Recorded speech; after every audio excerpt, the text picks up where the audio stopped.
When I first started investing, I was confused.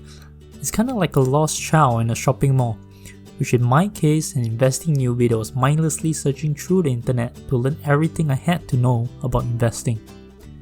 But there was a problem. There were so many different jargons and different financial ratio. How high is considered high and how low is considered low? Who decides the price of the stock market anyways? When is the price of the stock considered cheap? Does a $2 stock really means it's a stock cheaper than a $100 stock? What I used to do was to simply search for articles online on the company that I wanted to buy, and that simply just made things worse. There were so many different opinions. And when I finally decided to buy, I kept my eyes peeled on the stock market. I recall fondly the days where every few minutes I would open Yahoo Finance to check the share prices. And one day, all of a sudden, the share price of the company I bought started falling.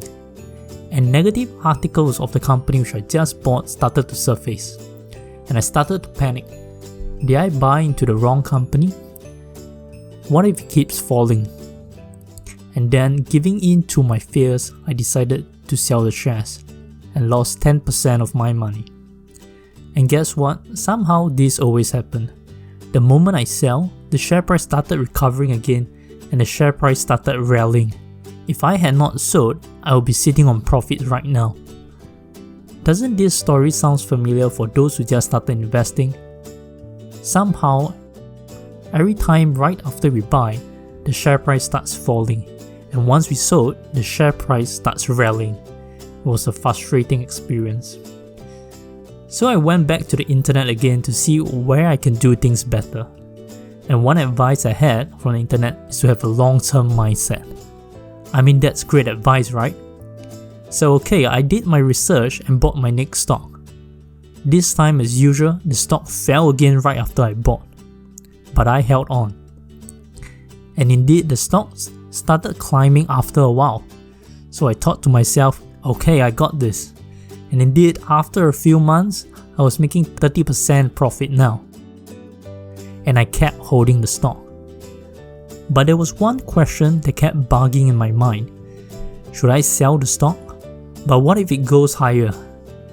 But what if I hold the stock and it drops in price? Then all my profit will be gone. I was worried that history would repeat itself. And indeed, almost like a self-fulfilling prophecy, the stock began to fall.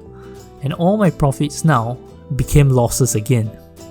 And out of fear, I clicked the sell button. Do any of you find this experience familiar when you just started investing? I'm sure most of us had this experience. But after all these mistakes, I did eventually manage to invest profitably and consistently month after month. The best part is, I hardly even read the news or look at the stock chart anymore. If you are interested in following my journey, do subscribe to my channel and my blog to stay tuned to my next video on how I became profitable in investing. As the quote goes, learning is a journey that never ends. Thank you very much for joining me on this channel. If you liked the video, do give us a thumbs up and hit the subscribe button. Make sure to stay tuned to our next video, and in the meantime, do check out our blog in the link description below.